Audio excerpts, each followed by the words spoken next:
यहीं द्वारिका में भगवान की सब पटरानियां, उनकी एक इच्छा रहती है कि हमको कृष्ण लीला सुननी है, हमको मथुरा की लीला सुननी है, हमको वृंदावन की लीला सुननी है।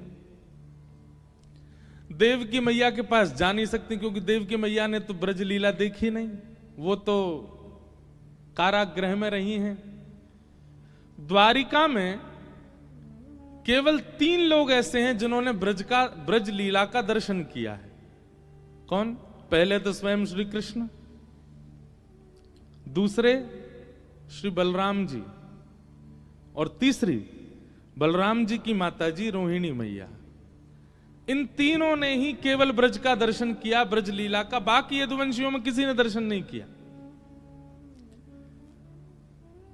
अब कृष्ण पटरानियां ठाकुर जी के पास जाती हैं कि हमें ब्रज लीला सुनाओ, तो ठाकुर जी तो आंख बंद करके और महाराज यहां से आंसू निकलने लगते हैं। रुक्मणी जी बोली नहीं नहीं नहीं सुननी, आप रहने दो, मत सुनाओ। बलराम जी से सब संकोच खाती हैं, क्योंकि वो जेठ जी हैं, उनसे कैसे पूछें।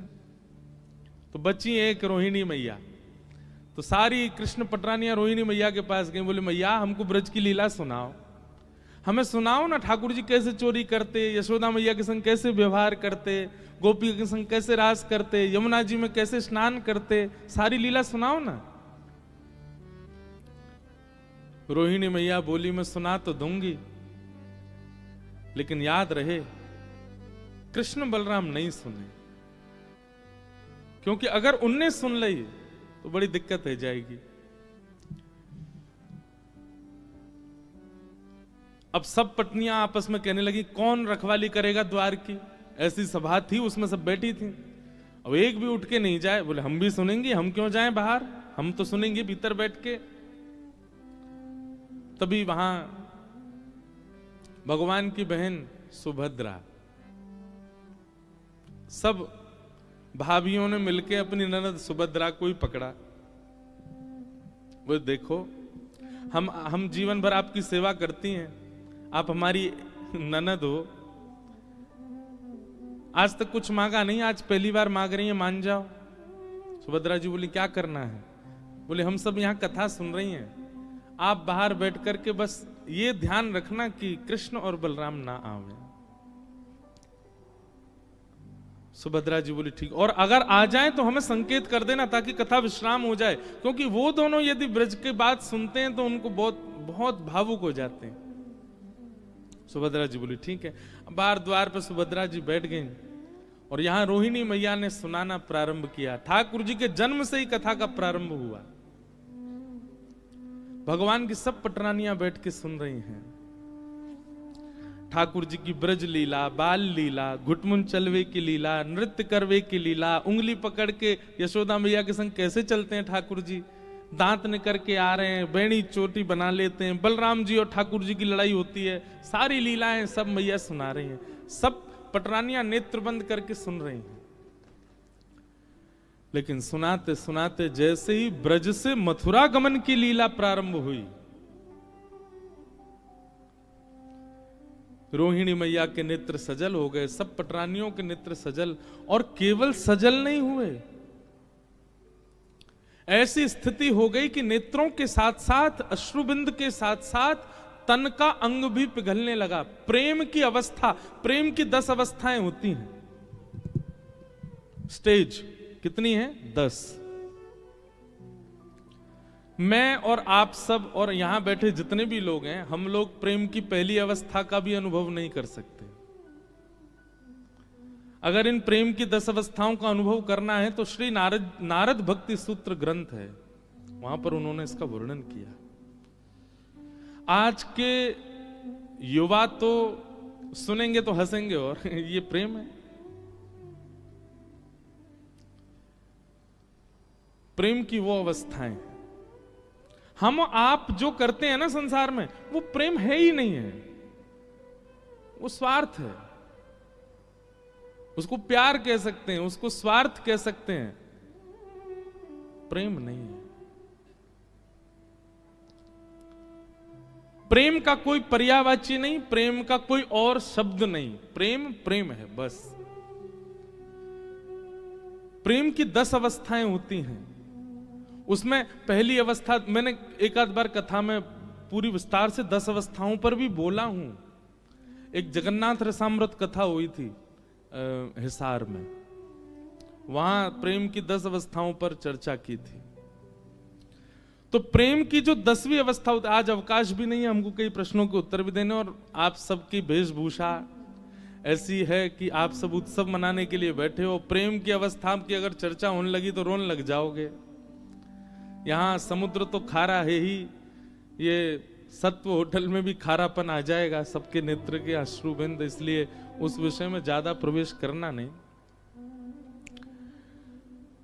प्रेम की 10वीं अवस्था क्या होती है कि व्यक्ति का विरह इतना हो जाता है अपने प्रेमी के लिए कि वो रोते रोते रोते रोते रोते रुदन करते करते अश्रु तो सूख जाते हैं, फिर प्रत्येक रों रुदन करता है और प्रत्येक रों के रुदन में एक एक अंग बहने लग जाता, पिघलने लगता मोम की तरह। उस अवस्था में सब पहुंच गए। इतने में ही बाहर बैठी सुभद्रा, उनके नेत्रों से भी अश्रुधार गिर रही हैं और वो भी रुदन कर रही हैं। इतने भाव विह्वल हो गए सब कि तभी वहां कृष्ण बलराम का आगमन हुआ और किसी को पता ही नहीं चला। बाहर सुभद्रा भी नेत्र बंद करके बैठी, वो भी नहीं पहचान पाई कि ठाकुर जी आ गए। उनको रोकना था, भीतर बता देना था कि ठाकुर जी आ गए, कथा विश्राम करो, पर इतनी भाव में चली गई कि बता ही नहीं पाई। तभी ठाकुर जी ने देखा ये सुभद्रा क्यों रो रही है और ये भीतर से ऐसे जल का प्रवाह क्यों आ रहा है। ठाकुर जी ने जैसे कान लगा करके सुना तो श्री रोहिणी मैया ब्रज लीला सुना रही हैं और सब गोपियां रो रही हैं, सब भगवान की पटरनियां रुदन कर रही हैं। ठाकुर जी ने मन में विचार किया, भीतर गया तो कथा में विक्षेप होगा, यहीं बैठ जाओ। और सुभद्रा जी के एक तरफ श्री द्वारिकाधीश और दूसरी तरफ श्री बलभद्र जी बैठ गए। आप जगन्नाथ जी में देखेंगे कि सुभद्रा जी की भुजाएं ऐसे नहीं हैं। जब जगन्नाथ जी का दर्शन करोगे तो ये जो 2 भुजाएं सुभद्रा जी के बगल में हैं, ये ठाकुर जी की ही हैं, एक ठाकुर जी की, एक बलराम जी की। सुभद्रा जी की भुजाओं का ऐसे दर्शन नहीं है। क्यों? क्योंकि ब्रज लीला में सुभद्रा भी तो नहीं है। जब ब्रज का भाव सुनते सुनते सुनते सुनते ठाकुर जी इतने व्याकुल हो गए कि ठाकुर जी की दोनों भुजाएं खड़ी हो गईं और मानो भगवान भुजा पसार करके कह रहे हो, अरे भैया कोई ब्रजते मेरे ब्रजवासीन को लियाओ, मेरो मधुमंगल श्रीदामा तन सुखा मन सुखा धन सुखा, मेरे नंद बाबा, मेरी यशोदा मैया, कोई उनको लेकर के आओ, मेरे हृदय से लगाए दो, मुझको ब्रजवासीन की बहुत याद आ रही है। ऐसा कहते कहते ठाकुर जी की भुजा खड़ी हो गई और यहां बलभद्र जी की भुजा भी पसर गई और तभी प्रेम की 10वीं अवस्था आई और श्री ठाकुर जी के नेत्र पिघलने लगे, नासिका पिघलने लगी, कान पिघल गए, हाथ पिघल गए, पैर पिघल गए, सर्वांगीण अंग पिघलने लगा ब्रजवासियों के प्रेम में, याद में। ये दृश्य देख करके देवलोक में हाहाकार मच गया, ये क्या हो रहा है। तभी सब देवताओं ने नारद जी को भेजा, जाइए जाकर के, कैसे भी ठाकुर जी पूरे सर्वांगीण पिघल जाएंगे, नदी बन जाएंगे, आप जाकर के कुछ कीजिए। बंधुओं एक बात कहें, परब्रह्म परमात्मा वो किसी बंधन में नहीं है, वो सबसे मुक्त हैं, बल्कि उनकी शरण में आने वाले अपने बंधनों से मुक्त हो जाते हैं। पर वो परमात्मा भी प्रेम के बंधन में तो बंधता है।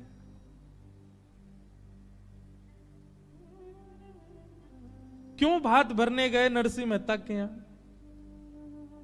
प्रेम।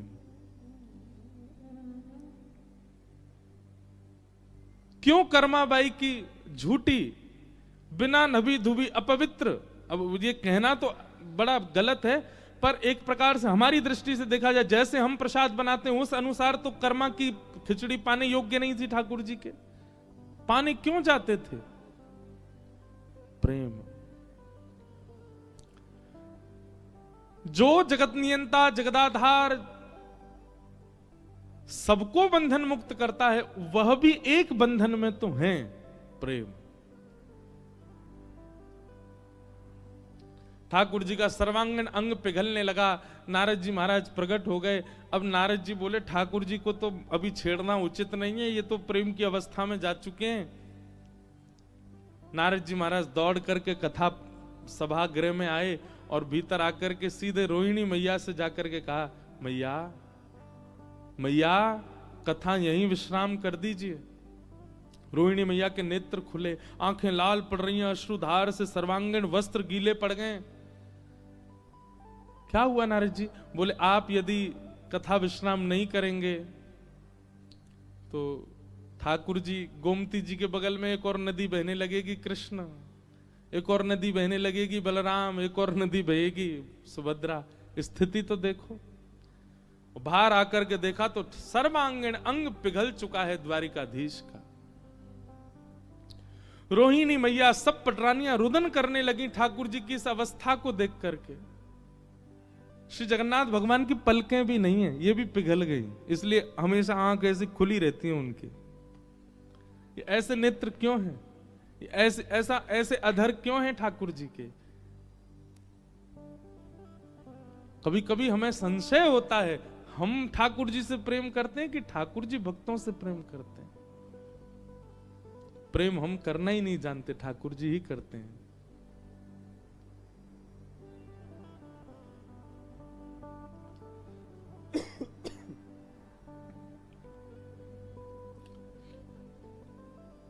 सब लोग चरणों में वंदन करने लगे।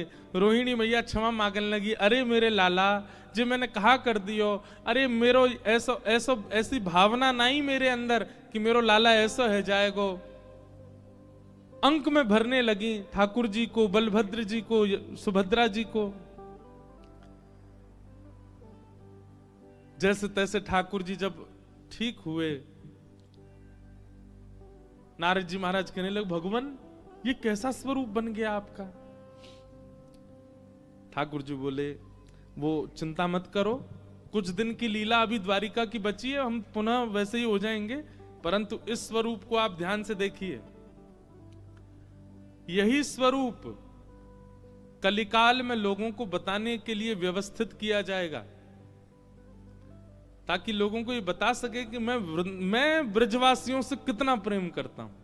मेरे भक्त परायण, मेरे परायण जो होते हैं उनके प्रति मेरा प्रेम कैसा है, उसके लिए नारद जी स्वरूप को संभालिएगा। एक राजा होंगे इंद्रद्युम्न नाम के, और वे मेरे स्वरूप की प्राप्ति के लिए खूब यत्न करेंगे, तब वे मेरा एक स्वरूप बनवाएंगे, और तब उस मूर्तिकार से यही स्वरूप प्रकट होगा, और यही जगन्नाथ कहकर के पूरे विश्व में प्रसिद्ध कहलाएगा। बोलो जगन्नाथ महाप्रभु की जय। ब्रजवासी वल्लभ सदा मेरे जीवन प्राण, इनको नाही बिसारी हूं मोहे नंद बाबा की। कितने प्रिय हैं ठाकुर जी को ब्रजवासी। ब्रजवासी का मतलब, अब आप लोगों में से कई भी सोच सकते हैं खुद ब्रजवासी ना, यही हमारे अपनी अपनी प्रशंसा कर रहे हैं। नहीं, ठाकुर जी से प्रेम करने वाला हर वैष्णव ब्रजवासी है, और उससे ठाकुर जी बहुत प्रीति करते हैं। तो वही स्वरूप द्वारिका में प्रकट हुआ, और उसी स्वरूप को श्री नारद जी महाराज ने श्री जगन्नाथ भेजा, और कलिकाल में इंद्रद्युम्न राजा के यहां भगवान श्री जगन्नाथ बनकर के प्रकट हुए। तो आज हम गए थे, अब संभवतः हमको कोई बताने वाले ऐसे विशेष तो थे नहीं, एक भैया हमको लेकर के गए द्वारिका के, पर वहां आप द्वारिका में एक चीज अनुभव करते हैं, जैसे ही आप जामनगर से द्वारिका के लिए आएंगे,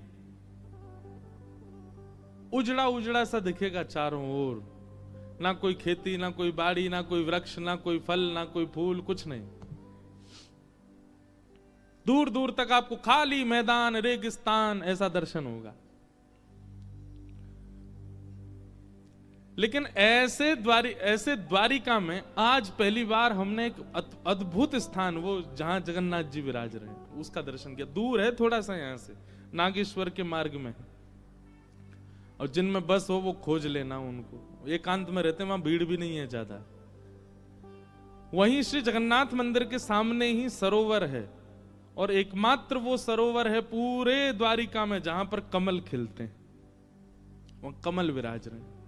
तो हमारे मन में तो जैसे मैं उतरा गाड़ी से, तो मेरे मन में तो ऐसा आया कि सरोवर नहीं है, निश्चित ही सब भगवान की पटरानियां, ठाकुर जी, बलराम जी, सुभद्रा जी जब कृष्ण विरह सुन के रोए होंगे, उन्हीं के अश्रुबिंद हैं, इसीलिए कमल खिल रहे हैं। बाकी पूरी द्वारिका में कहीं कमल नहीं खिलते, उसमें इतने अद्भुत अद्भुत कमल खिले हुए।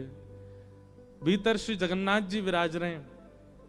जगन्नाथ जी का मंदिर, वहां कोई पुजारी जी थे, वो बता रहे ये मुगलों ने भी लूटा और अंग्रेजों ने भी लूटा। जहां जहां स्वर्ण लगा था वहां वहां अब स्वर्ण जैसा पेंट कर दिया है, और मंदिर बहुत प्राचीन है। उसको वो कैसे पता चला? क्योंकि उसकी जो दीवार थी वो कम से कम इतनी मोटी मोटी, ज्यादा बड़ा विस्तृत मंदिर नहीं है, पर बहुत शांति है वहां। अद्भुत वट वृक्ष हैं, उनके नीचे बैठ जाओ, 2-2 घंटा बैठे रहो। सामने सरोवर है, उसमें कमल खिले हुए हैं, बहुत सुंदर दर्शन। तो श्री जगन्नाथ जी का मूल प्रादुर्भाव स्थान आज हम देख के आए द्वारिका में, वहां गए, दर्शन करके आए। आज हमने एकादशी पे सुबह से द्वारिकाधीश के दर्शन नहीं किए, जगन्नाथ जी के किए। इसीलिए आज कथा प्रारंभ होती है, हमने जयदेव महाप्रभु की स्तुति गाई, क्योंकि जगन्नाथ जी को बहुत प्रिय है। श्री नाभा जी कहते हैं, ता सुनवे राधा रमण अवश्य पधारे। ये जयदेव महाप्रभु की स्तुति जो गाता है, ऐसा कहते हैं प्रारंभ से अंत तक वो व्यक्ति जितनी देर गाता है, बस अनुभव करे, उस पूरे क्षण में, एक क्षण के लिए ठाकुर जी जरूर उसके सामने आते हैं। चाहे वायु के रूप में आए, चाहे किसी कण के रूप में आए, ठाकुर जी आते जरूर हैं, बस वो अनुभव करे। इसलिए आप कोई भजन गाओ, कीर्तन गाओ, कुछ भी करो, खूब आप मन इधर उधर रखो, पर जब आप जयदेव महाप्रभु का गीत गोविंद गाओ तो बहुत अनुभव करते हुए बैठिए। कान, आंख, नाक, जीव, त्वचा सबको अनुभव युक्त करके बैठिए, निश्चित ही कोई अनुभव ठाकुर जी का आपको होगा। ये जयदेव महाप्रभु की स्तुति का प्रभाव है, ठाकुर जी निश्चित आते हैं। तो ऐसे जगन्नाथ जी के दर्शन हुए, फिर उसके बाद एक गौशाला गए, वहां गायों के दर्शन हुए, द्वारिकाधीश की गैयाओं के दर्शन करके अब आप सबके दर्शन कर रहे हैं। जगन्नाथ जी के दर्शन, गौ दर्शन, अब भक्त दर्शन, अब शाम को करेंगे द्वारिकाधीश के दर्शन। तो ऐसा आज का दिन व्यतीत हुआ, खूब सुंदर। आज नंदोत्सव होना है, आप सब लोग बिल्कुल धैर्यवंत होकर के बैठिएगा, खूब आनंद आएगा। कुछ भाव आए हैं। एक तो हमने कल कहा वो नंद लाला ने माता यशोदा जी सांवर, आज हमको कितने लोगों ने, एक कहां है, 2 3 कितने लोगों ने लिख करके दिया, और सुबह सुबह 4-5 और भी आ चुके हैं। आज इतने लोगों ने लिख के दे दिया है कि अब पर्याप्त है हमारे पास। गाएंगे, आज तो जन्मोत्सव है, आज नहीं गाएंगे, कल या परसों में गाएंगे पूरा। कुछ प्रश्न हैं, इनके उत्तर सुन लेते हैं। सबसे पहला एक प्रश्न है कि धाम में रहते हुए नाम जप, ध्यान और पूजा अर्चना करते हुए पूर्ण शुद्धता से धर्म का पालन तो करते ही हैं, परंतु धाम में रहकर परम धर्म की ओर कैसे बढ़ें? ये कोई निश्चित ही द्वारिका धाम निवासी का प्रश्न है। आपका ये प्रश्न है कि आप पूजा अर्चना आदि सब बिल्कुल शुद्धता से कर लेते हैं, पर परम धर्म की ओर कैसे बढ़ें? परम धर्म हमने पहले दिन बताया था, देह की शुद्धि की जो भी क्रिया होती है वो सब धर्म, पर आत्म कल्याण की भावना, आत्म कल्याण की स्थिति को परम धर्म कहते हैं। ठाकुर जी के धाम में आप रहते हो तो इसका मतलब यह है कि इस धाम का दायित्व आपके पास है, इसीलिए आप धाम में जन्मे हो। हमारा वृंदावन में जन्म हुआ तो वृंदावन की रक्षा, सुरक्षा, शुद्धता, सेवा का कर्तव्य मेरा है, क्योंकि मेरा जन्म वहां हुआ है। इसलिए हम कथा गा रहे हैं और सबको वृंदावन से जोड़ रहे हैं। मैं अपने कर्तव्य का पालन कर रहा हूं। यही मेरे लिए परम धर्म है कि मैं धाम से लोगों को जोड़ रहा हूं। भागवत जी की रचना करके वेद व्यास जी महाराज ने अपने पुत्र सुखदेव जी को प्रदान की और श्री सुखदेव जी ने यही कथा परीक्षित को सुनाई और यहां सूक्ष्म महाभारत का प्रसंग प्रारंभ होता है कि यदा मृधे कौरव संजयानां वीरे स्वथो वीरगतिं गतेषु वृकोदरा विग्ध गदा विमर्श भृगुनूरुदंडे धृतराष्ट्रपुत्रे। बहुत सावधानी से सुनिएगा। महाभारत एक ऐसा अद्भुत रत्न है हम भारतीयों के पास जिसको हम अभी पहचान ही नहीं पाए। आप सब लोगों से एक प्रार्थना है, देखो प्राण जाने निश्चित है, हम सबके जाने वाले हैं, किसी दिन चले जाएंगे। उससे पहले पहले एक बार महाभारत पढ़ जरूर लीजिए। देखना नहीं, सीरियल वाली महाभारत से काम नहीं चलेगा। सीरियल वाली और वो भी पुरानी वाली हो तो फिर भी ठीक है, मोटा मोटी बाहर की नॉलेज लेने के लिए वो ठीक है, पर हम कोई खंडन नहीं कर रहे हैं। नए नए जो महाभारत के प्रति एपिसोड्स आते हैं वो तो देखने लायक ही नहीं है।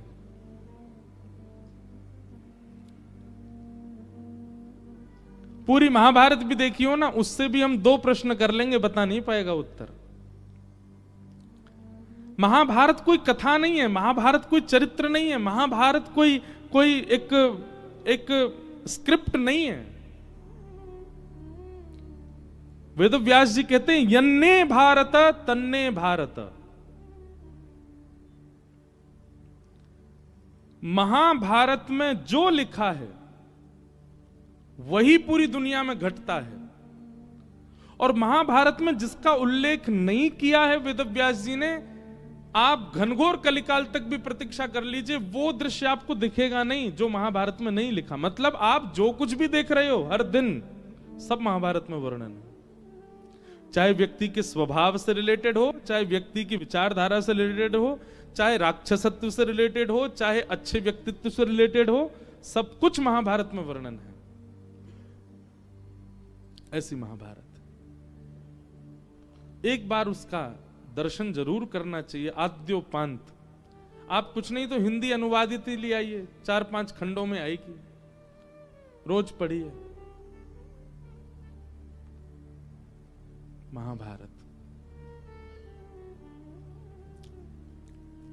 और महाभारत में भी मैं कथा में कहा करता हूं, 3 लोगों के ऊपर विशेष फोकस कीजिएगा, और तीनों की नाम राशि एक ही है। पहले तो कृष्ण, दूसरे कर्ण, और तीसरी कुंती। तीनों पे आप इन तीनों के भाव देखने के बाद आश्चर्य करोगे अपने ऊपर कि हम किस बात से दुखी थे, हम किस चीज को लेकर के दुखी थे। भगवान ने बहुत बड़ी कृपा की कि ये सब हमारे साथ नहीं हुआ जो कुंती, कर्ण और कृष्ण ने देखा है।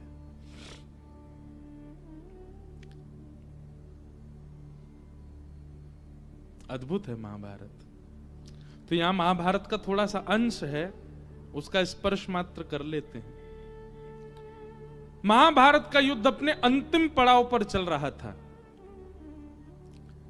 बड़े बड़े वीर गति को प्राप्त हो चुके थे, और अंतिम युद्ध दुर्योधन और भीम के बीच में चल रहा था। भीम खूब प्रयास करता है अपनी गदा से दुर्योधन को मारने का, पर दुर्योधन का कुछ बिगड़ता नहीं, क्योंकि उसका सर्वांगीण अंग लोहे का है। तभी उसने भगवान की ओर दृष्टिपात की। ठाकुर जी अर्जुन के रथ पे बैठे थे, भीम ने जैसे ही भगवान की ओर देखा ठाकुर जी ने उसको इशारा किया, जंघा पे प्रहार करो। तो भीम ने विचार नहीं किया, जबकि धर्म युद्ध में यह नियम है कि नाभि से नीचे प्रहार नहीं किया जा सकता है। लेकिन भगवान की आज्ञा मान करके भीम ने विचार नहीं किया, तुरंत अपनी गदा को जंघा पर मारा और जंघा टूटते ही दुर्योधन गिर गया और निर्बल हो गया। निर्बल होते ही महाभारत युद्ध पांडव जीत गए। भगवान की आज्ञा से वो काम हुआ जो धर्म विरुद्ध था। बहुत ध्यान से सुनिएगा। उन युद्धों में नियम होता था कि आप कुछ भी करिए। पहला नियम क्या है? सूर्य अस्त के बाद, सूर्य ढल जाने के बाद शंखनाद होगा और शंखनाद होते ही कोई शत्रु नहीं है, आपस में सबको प्रेमी बनना पड़ेगा। मतलब अगर किसी योद्धा ने किसी को मारा है तो सूर्यास्त के बाद वो देखने जाता था, अगर वो जीवित हो तो उसको वैद्य के पास ले जाऊं। ये नियम होते थे धर्म युद्ध के। शाम को स्वयं अर्जुन, युधिष्ठिर, भीम ये सब अपने रथ दौड़ाते थे और कौरवों के जो जो सैनिक निर्बल होके पड़े हैं, मरे नहीं हैं, उनको उठा उठा के वैद्यों के पास ले जाते। धर्म युद्ध का नियम होता था। सूर्य उदय होते ही सब शत्रु हैं और सूर्यास्त होते ही सब मित्र हैं। व्यक्ति का भी ये नियम होना चाहिए। आप दिन भर में किसी से भी लड़ लिए, झगड़ लिए, कुछ भी हो गया हो, पर जैसे ही आपको पता चलता है सूर्यास्त हो गया, अब शाम हो गई, तो अब ये प्रतीक्षा मत कीजिए कि वो मुझसे बात करे या ठीक है उदासी रह, नहीं, आप स्वयं उससे चर्चा कर लो। मतलब जब तक सूर्य उदय ना हो तब तक आप उससे प्रेम से, और हो सके तो रात में ही उस प्रॉब्लम को, आपकी लड़ाई झगड़ा जो भी था उसको समाप्त कर लीजिए। ये एक धार्मिक व्यक्ति का लक्षण है। वो किसी से बहुत लंबे समय तक लड़ाई झगड़ा उदासी रखता नहीं है। सीधी बात, वैष्णव विवादों में कभी नहीं रहता, वो तो संवाद में रहता है, विवाद में नहीं। विवाद में तो संसारी लोग रहते हैं, वो ढूंढते ही रहते हैं किससे कैसे लड़ूं।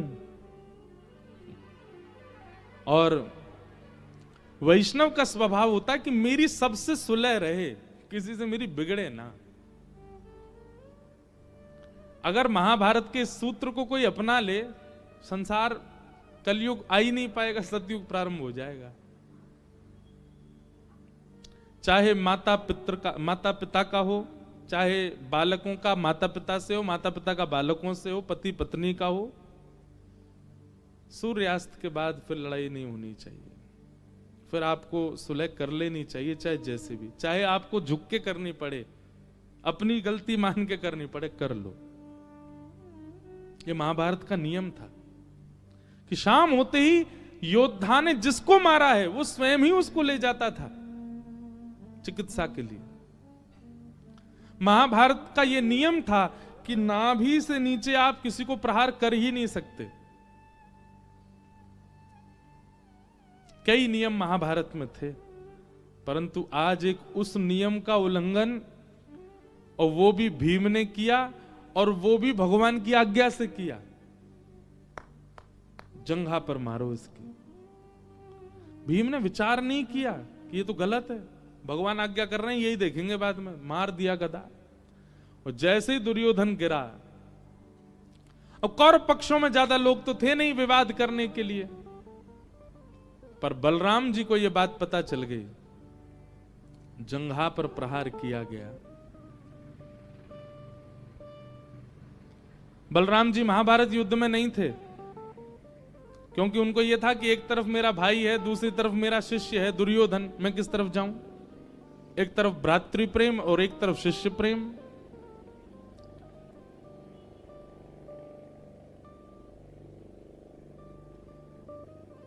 बलराम जी जैसे ही आए भीम पर प्रहार करने के लिए, भगवान ने रोका। क्या बात है दाऊ दादा, आप इतने क्रोध में? भगवान कहते हैं, लाला देख, तू तो भक्त वत्सल है, तू तो कृपा करे सबन पे, मैं तोते कछु ना कहूंगो, तू दूर हट जा। मेरे बीच में मत आवे, तू तो अपने भक्तन को पक्षधर बन जावे। लेकिन जे बहुत गलत काम भयो है आज ये महाभारत में याने भीम ने जो काम कियो वो उचित नहीं है। जंघा पे प्रहार कियो, ये धर्म के विरुद्ध है। ठाकुर जी मंद मंद मुस्काने लगे। बंधुओं, अब भगवान कृष्ण को किस नाम से संबोधित करूं, कभी कभी मैं सोच में पड़ जाता हूं कि ऐसा कोई शीर्षक नहीं, ऐसा कोई संबोधन नहीं जिससे मैं ठाकुर जी को संबोधित करूं। इनका दिमाग, इनके विचार, इनकी सोच अलग है। दुनिया मॉडर्न किसको कहती है? मॉडर्न विचारधारा, बहुत बहुत बहुत विस्तृत सोच, ये संसार में है ही नहीं किसी की, श्री कृष्ण की है। ठाकुर जी कहते हैं, अच्छा दाऊ दादा, मतलब भीम ने धर्म विरुद्ध काम किया, हां जंघा पे प्रहार किया, और उसके लिए आप गदा उठा के उसको मारने आए हो। दाऊ दादा बोले, हम बे। बोले, ये गदा आपने तब उठाई होती जब भरी सभा में द्रौपदी का चीरहरण हो रहा था। इसका मतलब यह है कि वहां आप नहीं आए, वहां आपका आना नहीं हुआ द्रौपदी की रक्षा के लिए, तो इसका मतलब यह है कि वो अधर्म नहीं था, वो धर्म ही था। ये दुशासन, ये हमारी बहन को निर्वस्त्र कर रहा था भरी सभा में, तब आपको विचलनता नहीं हुई देख करके, सुन करके? और ये दुर्योधन जोर जोर से हंसते हुए कह रहा था, जल्दी निर्वस्त्र करो, जल्दी निर्वस्त्र करो, मेरी जंघा पर बैठा दो इसको। भैया, तब आपका खून क्यों नहीं खोला? तब आपको धर्म की याद क्यों नहीं आई? तब आपकी गदा, तब आपके हल मूसल कहां थे? और आज दुर्योधन की जंघा पर प्रहार कर दिया तो आप हिमालय से दौड़ के आए हैं भीम को मारने के लिए। जय हो भैया आपकी। आप जैसे धर्म रक्षक दुनिया में बहुत होने चाहिए। दाऊ दादा, नेत्र बंद हो गए दाऊ दादा के। बोले, लाला अब तू बता, मैं कहा करूं? मैं अब कछु कहवे लायक नहीं बचाऊं, तू ही बता मैं कहा करूं। ठाकुर जी बोले, ये अधर्म है कि जंघा से नीचे प्रहार, नाभि से नीचे प्रहार किया गया, परंतु किसकी जंघा पर प्रहार किया? जिसने स्वयं घनघोर अधर्म किया है। और ऐसे घनघोर अधर्मी के लिए यदि धर्म की सीमा पार की जाए तो उसमें कोई अतिशयोक्ति नहीं। दुर्योधन की जगह कोई और होता, दुशासन की जगह कोई और होता, तो मैं ये ऐसी आज्ञा नहीं देता कि जंघा पर प्रहार करूं। लेकिन दुर्योधन जैसा अधर्मी, जो एक अबला नारी को, जो एक रजस्वला नारी को, द्रौपदी का जब चीरहरण हुआ था उस समय द्रौपदी स्पर्श के योग्य नहीं थी।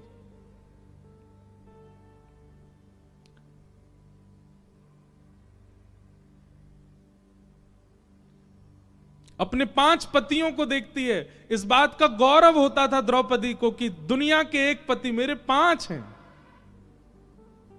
लेकिन 5 अपनी नजर नीचे करके बैठे हैं। द्रौपदी को मन में आया कि इतने बड़े बड़े सब यहां बैठे हैं, ये सब मुझे निर्वस्त्र नहीं होने देंगे, इनके घर की बहू हूं मैं। अपने आप को पितामह कहने वाले भीष्म,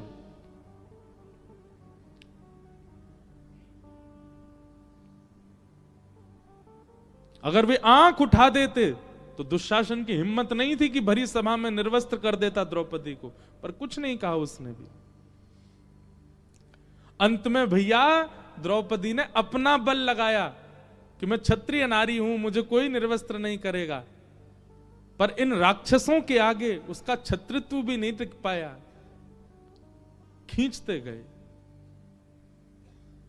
तब मेरी बहन द्रौपदी ने अंत में, जब बिल्कुल वस्त्र, अब अंग पर वस्त्र खत्म ही होने वाला है, उस स्थिति में दोनों भुजा उठा करके द्रौपदी ने हे कृष्ण द्वारिका वास क्वासी क्वासी महाभुज। अरे द्वारिकावासी श्री कृष्ण, कहां हो आप? ये सब मुझे निर्वस्त्र कर रहे हैं, मेरी रक्षा के लिए कोई नहीं है नाथ। किम न पश्यसि केशव, हे केशव क्या आपको दिखाई नहीं दे रहा कि मेरे साथ क्या हो रहा है इस सभा में?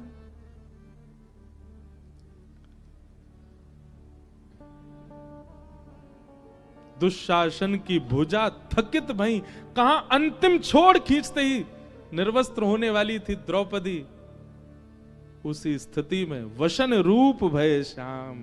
द्वारिकाधीश दौड़ करके गए, वस्त्र बन गए, और खींचते खींचते थक गया दुशासन, निर्वस्त्र नहीं कर पाया।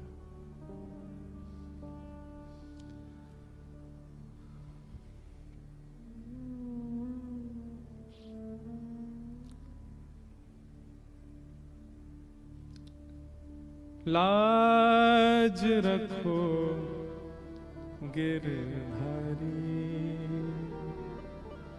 मोरी लाज रखो गिरधारी, मोरी लाज रखो। सूरदास जी का पद है। मोरी लाज रखो गिरधारी, जैसी लाज राखी द्रौपदी की, जैसी लाज राखी द्रौपदी की, जैसी लाज राखी द्रौपदी की, जैसी लाज राखी द्रौपदी की, होनो ना दीन उघारी, होनो ना दीन उघारी। हे द्वारिकाधीश, जैसी लाज आपने द्रौपदी की रखी, हमारी रखो ना। जैसी लाज राखी द्रौपदी की, जैसी लाज राखी द्रौपदी की, होन ना दीन उघारी, होन ना दीन उघारी। खेचत खेचत दो भुज थाके, खेचत खेचत दो भुज थाके, दुशासन पचहारी, वहाँ चीर बढ़ायो मुरारी। मेरी लाज रखो गिरधारी, मोरी लाज रखो गिरधारी, जैसी लाज राखी अर्जुन की, जैसी लाज राखी अर्जुन की, जैसी लाज राखी अर्जुन की, जैसी लाज राखी अर्जुन की। भारत युद्ध पछारी, भारत युद्ध पछारी, सारथी हो के रथ को हाक्यों, सारथी हो के रथ को भीष्म पितामह अपनी स्तुति में इस बात का उल्लेख करते हैं, बहुत ध्यान से सुनिएगा। भीष्म पितामह कहते हैं, ठाकुर जी महाभारत में मुझे सब कुछ अच्छा लगा, लेकिन मुझे एक चीज बढ़िया नहीं लगी। क्या? जिनके हाथ में सुदर्शन चक्र होता है, जिनके हाथ में गदा पद्म होती है, या ब्रज के भाव से देखें जिनके हाथ में वंशी होती है, उनके हाथ में घोड़ों के चाबुक पकड़ा दिए गए। ठाकुर जी कहते हैं, पकड़ाए नहीं गए थे, स्वयं पकड़े थे मैंने। और यही तो मेरा प्रेम है। और ये प्रेम ठाकुर जी का नहीं, ये स्वाभाविक संसार का प्रेम है कि जहां आपका प्रेमी है, आप अपने प्रेमी के सामने भी एक स्थिति में नहीं रहते हो। आप प्रेमी के सामने अपनी वैल्यू, अपनी स्थिति सबका त्याग करते हो, अपनी प्रभुता छोड़ते हो। प्रेमी के सामने भी आप बने हुए कि नहीं, हम तो ये हैं, हम तो वो हैं, हमने ये हासिल किया है। तो आप कैसे प्रेमी? प्रेमी के सामने जाके तो भूल आ जाता है कि मैं कौन हूं। ठाकुर जी बोल गए, मैं भूल गया अर्जुन के सामने कि मैं सुदर्शन चक्रधारी, त्रिलोकी नाथ, जगत नियंता ठाकुर हूं। जैसी लाज राखी अर्जुन की, जैसी लाज राखी अर्जुन की, भारत युद्ध पछारी, भारत युद्ध पछारी, सारथी हो के रथ को हांक्यो, सारथी हो के रथ को हांक्यो, चक्र सुदर्शन धारी, मुरी लाज रखो गिरधारी, मोरी लाज रखो गिरधारी, मोरी लाज रखो गिरधारी। भगवान ने आज बलराम जी से कह रहे हैं, बोले दाऊ दादा, अगर आप द्रौपदी के चीरहरण के समय इतने क्रोध में भर करके आए होते ना, और आकर के उस समय दुर्योधन, दुशासन इन सबको सबक सिखाया होता, तो महाभारत युद्ध ही नहीं होता। कई लोग कहते हैं क्रोध करना अच्छा है। देखो, क्रोध स्वभाव है, उसको कोई नहीं छोड़ सकता। हर मानव का स्वभाव है। कई स्वभाव ऐसे हैं वो मानव में हैं ही, पर कब करना चाहिए, कहां करना चाहिए, कैसे करना चाहिए, कितना करना चाहिए। जैसे अब सब्जी बनती है कहां? रसोई घर में। पतीला भी है, तेल भी है, राई भी है, नमक भी है, मिर्च भी है, मसाले भी हैं। डालना कितना है, सबका अनुपात जिसको पता होता है वही अच्छा कुक माना जाता है, अच्छा बावर्ची माना जाता है। ठीक वैसे ही हमारे अंदर हल्दी रूपी मोह भी है, हमारे अंदर मिर्च रूपी क्रोध भी है, हमारे अंदर नमक रूपी ईर्ष्या भी है, हमारे अंदर गरम मसाले रूपी, गरम मसाला किसको बोले, द्वेष भी है। पर जीवन रूपी सब्जी को बनाने के लिए कहां कितना कितना प्रयोग करना है, ये हमें पता होना चाहिए। और ये सत्संग से ही समझ आता है। क्रोध बुरा नहीं होता, पर कहां कितना और कैसे करना है ये पता होना चाहिए, नहीं तो क्रोध सर्वनाश करता है। जितने भी अवगुण है संसार में, किसी से भी नाश नहीं होता अगर सत्संग के माध्यम से वो सारे अनुपात में आ रहे हो। कई बार गुरुजन भी क्रोध करते हैं, गुरुजनों के चित्त में भी मोह का दर्शन हो जाता है। कई बार श्रेष्ठ लोगों में भी उन अवगुणों का दर्शन हो जाता है जो अवगुण संसार में सामान्य व्यक्ति के अंदर होते हैं।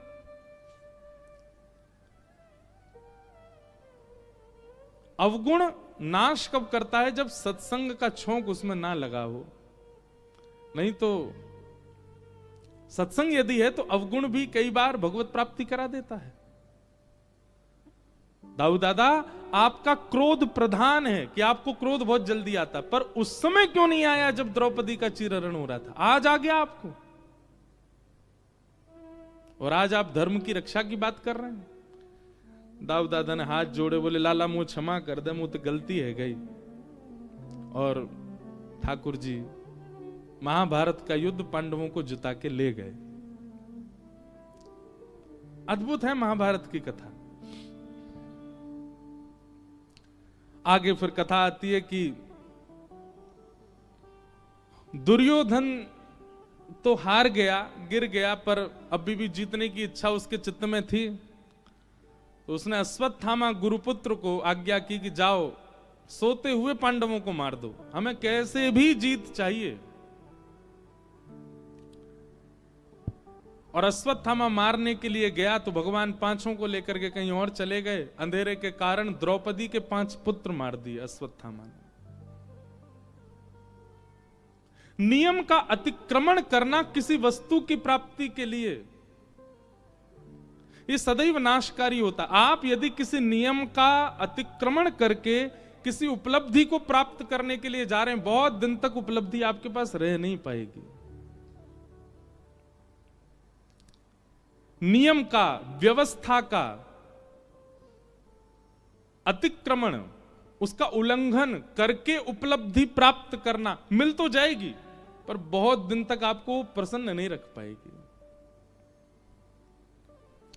इसलिए जो नियम दायरे और बने हुए हैं व्यवस्था, उसमें ही रह करके जितना हो सके उस क्रिया का पालन करना चाहिए। उससे मिलने वाली उपलब्धि ज्यादा श्रेष्ठ है, श्रेयस्कर है।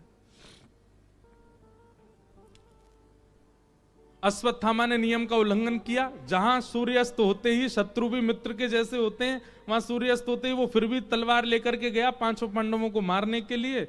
भगवान 5 को लेकर कहीं और चले गए थे। सोते हुए 5 पुत्र द्रौपदी के थे, उनको मार दिया। प्रातःकाल होते ही जैसे ही रक्त की धार बह चली, द्रौपदी ने देखा,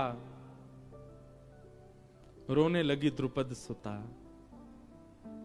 उसके पुत्रों को मार दिया। महाभारत में पहले कर्ण का प्रसंग पढ़िएगा, फिर कुंती का प्रसंग पढ़िएगा, फिर कृष्ण का प्रसंग पढ़िएगा, और जब इन तीनों की पूर्णता हो जाए ना, तब द्रौपदी का प्रसंग पढ़िएगा। एक से एक अद्भुत महाभारत के ये सब पात्र हैं जो आपके जीवन को एक राह दिखाने लायक है। हम ना जाने क्या क्या पढ़ने लग गए हैं आजकल बच्चे, कुछ भी पढ़ते हैं। पढ़ना है तो इनको पढ़िए, इनसे सीखिए। द्रौपदी, द्रौपदी का दूसरा नाम क्या है? कृष्णा। क्या नाम है? कृष्णा। भगवान ने अपना नाम द्रौपदी को दिया है। ठाकुर जी का नाम है कृष्ण, आ की मात्रा नहीं है उसमें, और आ की मात्रा लगाते ही द्रौपदी का नाम हो जाता है कृष्णा। हमारे संस्कृत में एक नियम है कि अगर नाम के अंत में इकार, ई की मात्रा और आकार, आ की मात्रा आती है, तो वो स्त्रीलिंग शब्द हो जाता है अधिकतर। इसलिए माताएं बहनों के जितने भी नाम होंगे सब में अंत में इकार या आकार यही होंगे ज्यादातर।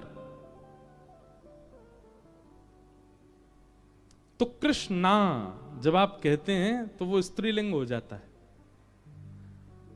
मैंने इस बात को कई बार कथाओं में भी कहा है कि महामंत्र का जाप हरे कृष्णा कृष्णा कृष्णा हरे हरे, हरे राम राम राम हरे हरे। अगर आप हरे कृष्णा कृष्णा बोलते हैं तो मुक्ति तो आपको मिल जाएगी, लेकिन वैकुंठ के द्वार पर द्रौपदी आपका स्वागत करेगी। आइए आइए आइए आइए, आपने मेरा बहुत भजन किया। आप कहोगे हमने तो ठाकुर जी का किया था। द्रौपदी कही कृष्णा नाम तो मेरा है, ठाकुर जी का नाम तो कृष्ण है। अब रही बात महामंत्र में, कई लोग हमारे इस्कॉन के भी और गौड़िया वैष्णव लोग वो आकार ही बोलते हैं। तो उसके पीछे कारण यह है कि गौड़ियाओं में जो पूर्वाचार्य हुए वो अधिकतर बंगाल के हुए, और बंगाल में आज भी राम नहीं बोलेंगे, रामो कृष्ण। वहां पर बंगला भाषा में एक स्वर पीछे आकार का रहता ही है, इसलिए उन पूर्वाचार्यों की सुनते सुनते सुनते सुनते वो हरे कृष्णा ऐसे बोलने लगे। उसमें कोई दोष नहीं है, वो कोई मंत्र गलत नहीं होता है, पर अब पता चल गया है तो फिर हरे कृष्ण ही बोलो, हरे कृष्णा नहीं। हरे कृष्ण कृष्ण कृष्ण हरे हरे, हरे राम राम राम हरे हरे। द्रौपदी का नाम कृष्णा क्यों पड़ा? तो प्रसंग आता है, जैसे ही 5 बालकों की मृत्यु हुई द्रौपदी की, देख करके द्रौपदी रोने लगी। अर्जुन प्रतिज्ञा लेने लगा, मैं द्रौपदी तुम रो मत, तुम्हारे बालकों के हत्यारे को जीवित नहीं छोड़ूंगा। भगवान ने अर्जुन का हाथ पकड़ा, अर्जुन क्रोध में निर्णय मत लो, पहले सोचो विचार करो, थोड़ी देर शांत रहो। जब भी क्रोध आए, 2 बातें हमारी मान लीजिए। जब भी क्रोध आए, एक तो इसको बंद रखिए मुंह, और दूसरे हाथ पैर बिल्कुल बांध लीजिए।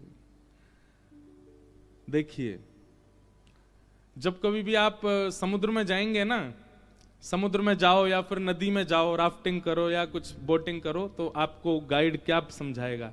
बोले डूब जाओ तो 2 बातों का याद रखना, एक तो हाथ पैर मत चलाना, एक मुंह मत चलाना। मुंह मत खोलना और हाथ पैर मत चलाना, क्योंकि मुंह खोलोगे पानी भीतर जाएगा, हाथ पैर चलाओगे डूब जाओगे। इसलिए क्या करो, पानी में अगर गिर रहे हो तो स्थिर हो जाओ, मुंह बंद कर लो, हाथ पांव ढीले छोड़ दो, आप डूबोगे नहीं। कल करके देख लो समुद्र में। पर यह बात सत्य है कि अगर आप बहुत स्थिर हो जाते हैं, मुंह बंद रखते हैं, तो आप फ्लोट करने लगोगे, आप डूबोगे नहीं। ठीक वैसे ही संसार रूपी सागर है, यहां पर भी अगर तैरना आ जाए, तैरना किसको कहते हैं? अगर कोई भक्ति मार्ग में चल रहा है तो इसका मतलब उसको तैरना आ गया, वो तैर के जा रहा है आगे। लेकिन तैरना नहीं आया है तो कम से कम ये 2 बातें याद रखो, जितना हो सके मुंह बंद रखो और हाथ पैरों को भी कम चलाओ। और विशेष रूप से क्रोध क्या है? बोले भयंकर गहरा जल।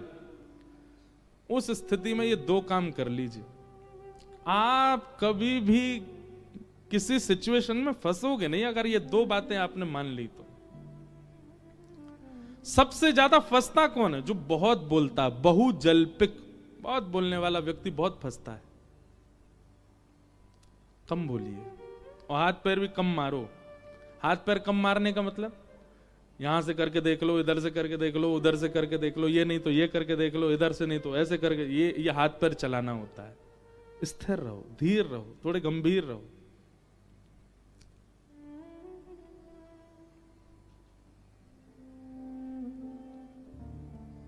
भगवान ने अर्जुन का हाथ पकड़ा, अर्जुन क्रोध में बोलो नहीं। अर्जुन ने भगवान का हाथ छिड़क दिया, बोले आप हतो केशव, 5 बालकों को मार दिया द्रौपदी के, और आप कह रहे मैं शांत रहूं? मैं प्रतिज्ञा लेता हूं, जिसने भी मारा है मैं उसको जीवित नहीं छोड़ूंगा। ठाकुर जी बोले कोई बात नहीं, अब तुम यही करना जो तुमने कहा है, जिसने भी मारा उसको जीवित मत छोड़ना। और निकल पड़े ढूंढने किसने किया ये कृत्य, और खोजबीन करके पता चल गया कि अश्वत्थामा, द्रोण पुत्र अश्वत्थामा ने किया है। अश्वत्थामा के हाथ बांध दिए, पैर बांध दिए, उसको लेकर के आए, भरी सभा के बीच में उसको बैठा दिया। द्रौपदी से कहा देख लो अपने बालकों के हत्यारे को, और तुम आज्ञा करो, जैसे कहोगे वैसे मारूंगा इसको। तो भागवत जी में वर्णन आता है कि तथा हतम पशुवत् पाशबद्ध मवाङ्मुखं कर्मजुगुप्सितेन निरीक्ष्य कृष्णापकृतं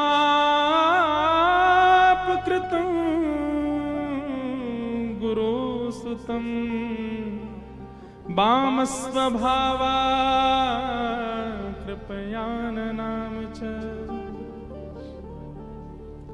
हाथ बंधे हैं, पैर बंधे हैं, मुख बंधा है, और घसीट के लाया गया तो सारा अंग उसका छिला है। ये देख करके 5 बालकों की मां जिनकी हत्या हो गई थी, उन मृतक बालकों की मां द्रौपदी के चित्त में करुणा आ गई, दया आ गई। ये नहीं हो सकता। हमारे बालक को कोई पीट के चला गया और उसको देख के हमको दया आवे, ये नहीं हो सकता। यहां तो जान से मार दिए 5 बालक, और उस हत्यारे को देख करके द्रौपदी के चित्त में दया आ गई। जैसे ही दया प्रकट हुई द्रौपदी के, नेत्र सजल हुए, भगवान ने तुरंत नामकरण कर दिया द्रौपदी का।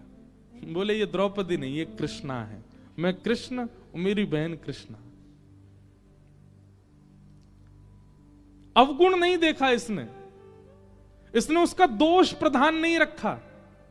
दोष प्रधान रखती तो क्रोध करती, पर नहीं, ये करुणा कर रही है, ये दया कर रही है। लिख लीजिए, ठाकुर जी को सबसे प्रिय गुण यदि किसी व्यक्ति का है तो वो है दया, करुणा। बहुत प्रिय है ठाकुर जी, क्योंकि वो स्वयं करुणावान है, स्वयं दया निधान है। और किसी व्यक्ति में भी यह गुण होता है तो ठाकुर जी उसको हृदय से लगाने को घूमते हैं, बोलो वाह मेरे जैसा है, दया करुणा। द्रौपदी ने अर्जुन को कहा इसको मत मारो। अर्जुन ने कहा क्यों ना मारूं? बोले ये गुरुपुत्र है हमारा, जिन गुरु ने आपको धनुष उठाना सिखाया, बाण चलाना सिखाया, उन द्रोणाचार्य का पुत्र है ये, और गुरुपुत्र गुरु समान होता है, इसको मत मारो। दूसरी बात, ये ब्राह्मण है, हम क्षत्रिय हैं, इसलिए इसको मत मारो। तीसरी बात,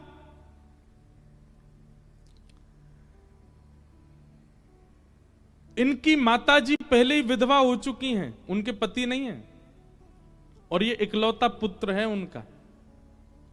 इसको मारने से इनकी माताजी बिल्कुल अकेली पड़ जाएंगी, इसलिए इसको मत मारो।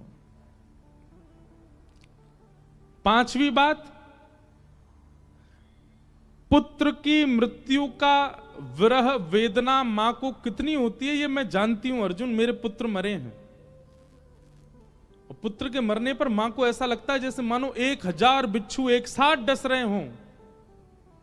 मैं नहीं चाहती जो पीड़ा मुझे हो रही है वो किसी और मां को भी हो, इसलिए इसको मत मारो। और अंतिम बात, यदि इसको मारने से मेरे 5 पुत्र जीवित हो जाएं तो इसको मारो, नहीं तो मत मारो। ये बात सुन के सब तो स्तब्ध हो गए, पर दूर खड़े द्वारिकाधीश ताली बजाने लगे, वाह द्रौपदी वाह। एक बात याद रखिए, और ये कह रही उसको छोड़ दो, और छोड़ने के भी रीजन कितने अच्छे अच्छे बताए। भगवान ने ताली बजाई, नाम दे दिया, बोले इसका नाम द्रौपदी नहीं कृष्णा है इसका नाम। भगवान ने तो ताली बजाई, अर्जुन फंस गया। अर्जुन बोला द्रौपदी तुम दया कर रही हो, मैं तो इसको नहीं छोड़ूंगा। तुरंत भगवान बोले अर्जुन, मां जब तक आज्ञा नहीं देगी तब तक उसके बालकों के हत्यारे को सजा नहीं मिलेगी। इसलिए द्रौपदी की आज्ञा नहीं है, इसलिए तुम उसकी आज्ञा का पालन करो, वो नहीं मारना तो नहीं मारना। अर्जुन ने अपने तलवार नीचे रख दी। तभी भगवान बोले अरे तुमने तलवार क्यों रख दी? अर्जुन बोले आप ही तो बोले मां की। बोले वो तो ठीक है, पर दूसरी बात भी तो सुनो। बोले क्या? तुमने तो प्रतिज्ञा ली थी कि बालकों के हत्यारा जो भी होगा उसको जीवित नहीं छोड़ोगे। अगर क्षत्रिय यदि प्रतिज्ञा का पालन ना करे तो उसको 2000 वर्ष के लिए प्रेत बनना पड़ता है। अपनी प्रतिज्ञा तोड़ोगे? मैंने तुम्हारा हाथ पकड़ा था कि क्रोध में मत कहो, तुमने मेरा हाथ छड़का दिया, तब बोल रहे थे कि बालकों के हत्यारे को जीवित नहीं छोड़ूं। अपनी प्रतिज्ञा पूरी करो। अर्जुन ने तलवार उठाई, बोला हाँ प्रतिज्ञा तो पूरी करूंगा। तुरंत भगवान बोले अच्छा अर्जुन, एक बार बड़े भैया से आज्ञा लो। बड़े भैया सामने खड़े, तुम अपना काम करो, बड़े भैया से तो पूछो। हाँ युधिष्ठिर जी आप बताइए, आप क्या कहना चाहते हैं? युधिष्ठिर जी बोले मैं द्रौपदी के पक्ष में हूं, इसको नहीं मारना चाहिए। भगवान बोले बड़े भैया की बात मानो अर्जुन। अर्जुन ने तलवार छोड़ दी। भगवान बोले बड़े भैया केवल युधिष्ठिर है, भीम भी तो है, उससे पूछो। भीम से पूछा, बोले आप बताओ। भीम बोले तू छोड़ इसको, मैं मारता हूं। भगवान बोले छोटे दोनों बड़े भैया की बात मानो। नकुल सहदेव से पूछा, नकुल सहदेव बोले हम भी द्रौपदी के पक्ष में हैं।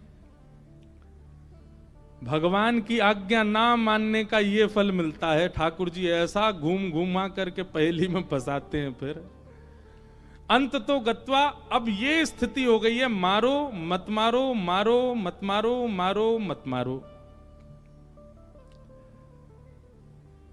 अर्जुन ने हाथ जोड़े, बोले भगवान मुझे किसी से नहीं पूछना, आप बताओ मैं क्या करूं। भगवान बोले जो कहूंगा सो करेगा। बोले हाँ।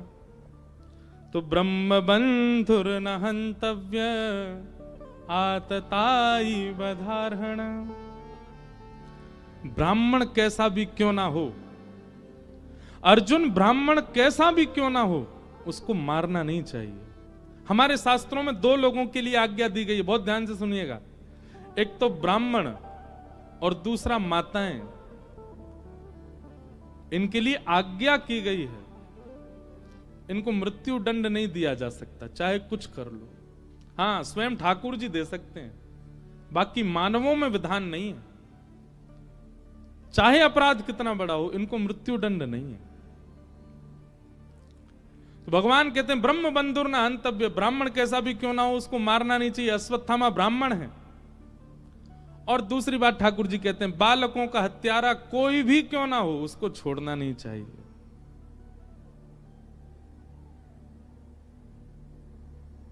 अर्जुन मैंने शास्त्र सम्मत बात कही है, बालकों का हत्यारा भी है ये और ब्राह्मण भी है। अब तुम सोचो क्या करना है। अर्जुन बोला मुझे चक्कर आ रहे हैं, मैं पागल था आधा पहले, अब पूरा हो जाऊंगा। ये कैसा निर्णय है आपका?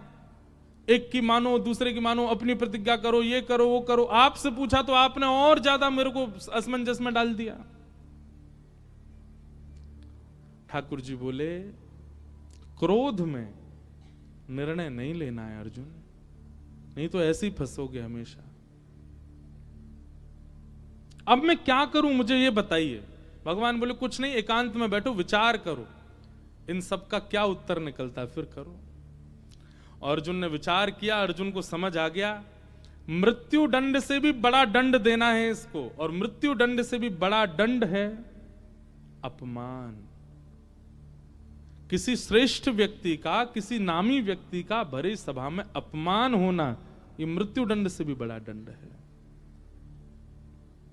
आधी मूंछ, आधी दाढ़ी, आधे केश मूड़ करके, उसका शिखा छेदन करके, और मणिम जहार मूर्धन्यम, हर ब्राह्मण के मस्तिष्क में एक मणि होती है, उस मणि को निकाल करके धक्के दे के भगा दिया अश्वत्थामा को। अश्वत्थामा अपनी बदले की आग में जल रहा था। उसने तभी विचार किया इन पांडवों का वंश बढ़े ही ना, ऐसा कुछ कर जाऊं मैं। तभी उसने विचार किया कि अर्जुन का पुत्र अभिमन्यु जब मारा गया था महाभारत में, तो उसकी पत्नी गर्भवती थी, और उत्तरा के गर्भस्थ शिशु को मारने के लिए अश्वत्थामा ने ब्रह्मास्त्र छोड़ दिया। जैसे ही ब्रह्मास्त्र छोड़ा, अब यहां पांडवों में स्थिति क्या थी? भगवान सब पांडवों से बोले भैया देखो महाभारत युद्ध हो गया, सब काम हो गए, अब तुम लोग प्रेम से हस्तिनापुर संभालो, मैं वापस द्वारिका जा रहा हूं। जैसे ही भगवान द्वारिका जाने के लिए रथ में बैठे, उसी समय अश्वत्थामा ने ब्रह्मास्त्र छोड़ा उत्तरा के बालक को मारने के लिए, जो कि अभी गर्भ में है, 1 महीने का बालक है। उत्तरा को जैसे ही ब्रह्मास्त्र दिखा, किसी के पास नहीं गई, सीधे द्वारिकाधीश के श्री चरणों में दौड़ी है। हे नाथ पाहि पाहि महायोगिन देव देव जगतपते, नान्यम तद भयम पश्ये यत्र मृत्यु परस्परम। द्वारिकाधीश रथ में बैठ रहे थे द्वारिका आने के लिए, तभी दौड़ी दौड़ी उत्तरा गई, चरणों में गिर गई। नाथ मुझे कुछ भी हो जाए, मेरे बालक को बचा लीजिए बस आप। बंधुओं, ठाकुर जी ने अंगुष्ठ मात्र एक रूप धारण किया और उत्तरा के गर्भ में प्रवेश करके अपनी चक्रा नाम की, भगवान की गदा का नाम क्या है बताओ? चक्रा। क्या नाम है? अपनी गदा को इतनी द्रुत गति से घुमाया ठाकुर जी ने, द्रुत गति से घुमाया, बालक की रक्षा हो गई। अब यहां एक बहुत सुंदर बात आती है, मुझे बहुत अच्छी लगती है बात। क्या? रक्षा किसने की? ठाकुर जी ने।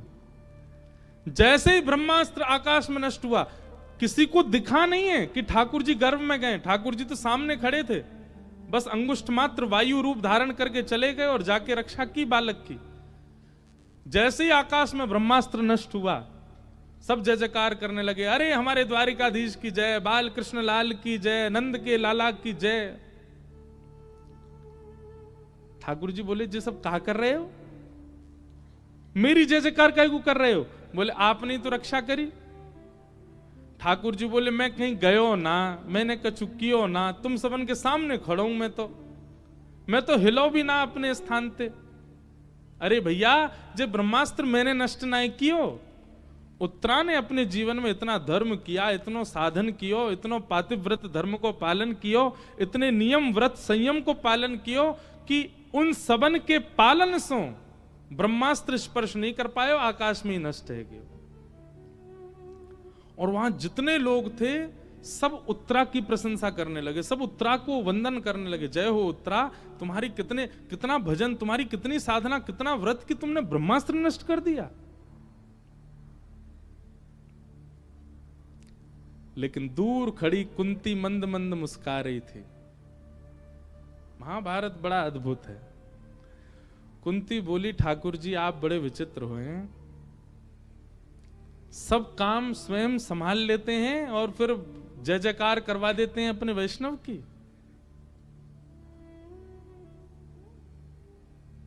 मुझे लगता है कि मैंने कथा सुनाई और आप सुनकर के अपने संशयों से मुक्त हो गए, तो ये मेरी बहुत बड़ी मूर्खता है। आपके संशय का समाधान व्यक्ति नहीं कर सकता,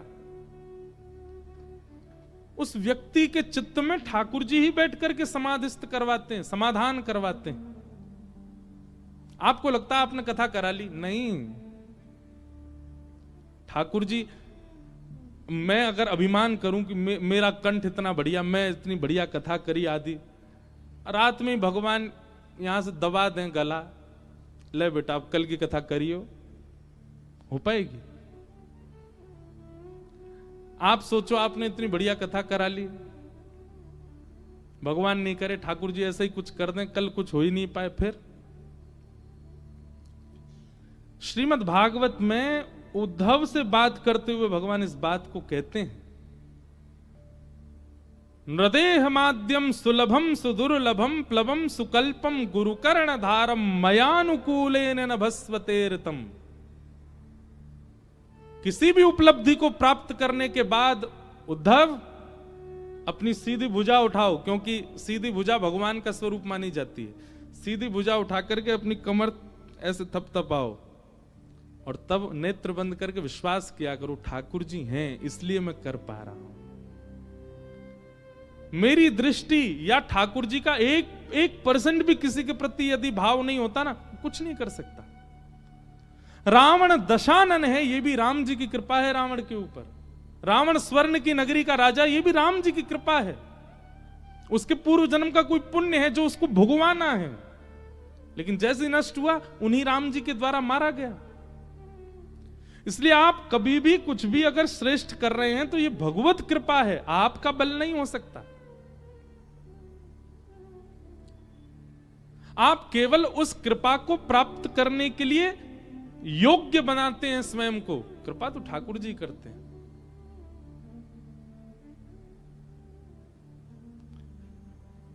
जल तो है, पर पीने के लिए ग्लास को ठोक पीट करके उसको आकृति दी जाती है, तब उसमें जल समाता है।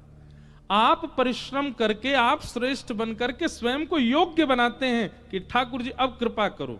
योग्य तो बहुत होते हैं,